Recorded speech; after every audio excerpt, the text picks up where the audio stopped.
Alors, tous les mouvements, quand l'agressivité est bloquée, quand la colère ou quand la violence qui serait justifiée est bloquée, alors il y a plusieurs destins, on va dire, de ces différentes expressions de l'agressivité.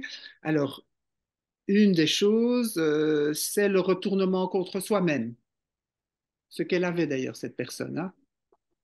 Elle a, elle a mais elle ne fait plus ça, plus du tout. Mais voilà, c'est typique de pas mal de gens quand on retourne l'agressivité contre soi. Et certaines personnes, moi j'ai vu une jeune fille qui subissait du harcèlement scolaire à l'école.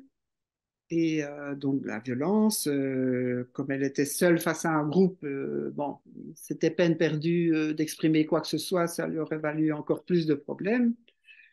Et donc, elle était elle-même dans l'auto-critique, mais très très fort, hein. Je suis une conne, je suis ci, enfin, des choses très très violentes contre elle-même, quoi. Elle se descendait elle-même intérieurement. Ça, c'est un des destins. L'autre destin, c'est effectivement de rester dans l'organisme et de produire des problématiques psychosomatiques, digestives ou autres. Ici, c'est une personne qui a fait de l'asthme. Enfin bon, il y a des tas de somatisations possibles qui ont à voir avec le blocage de la colère ou, ou de la violence, hein, D'accord, transformée en merci. syndrome, ou alors en compulsion, ou d'un des aspects de la colère qui peut être une colère défensive par rapport à la douleur.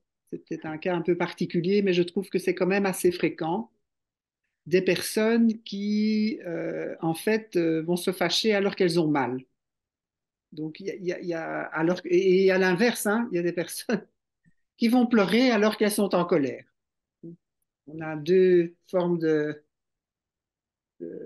on va dire, comment dire ça, d'émotions qui s'expriment à la place d'une autre, et dans un sens quasi inverse, on va dire, ben, la personne qui, moi je souffrais de ça, hein, je pleurais plutôt que me fâcher, et puis après, et puis la colère venait 3, 4 jours après, au début, hein. Après, ça a fort changé, et, comme si la seule expression et décharge qui était possible, pour moi en tous les cas, comme pour certaines personnes, ben, c'est de pleurer finalement. Quand on connaît bien ce mécanisme-là, on repère un petit peu des sanglots un peu particuliers. Quand ça masque, on va dire, une colère qui ne peut pas se dire, qui ne peut pas, par crainte de ne plus être aimé, par crainte. Ça ou ça touche à l'impuissance, je crois aussi parfois. Oui, C'est oui, l'expression de la colère peut être complètement, l'expression, la non-expression d'ailleurs de la colère peut être complètement liée à l'impuissance, que ce à soit dans des l'impuissance, situations absolument.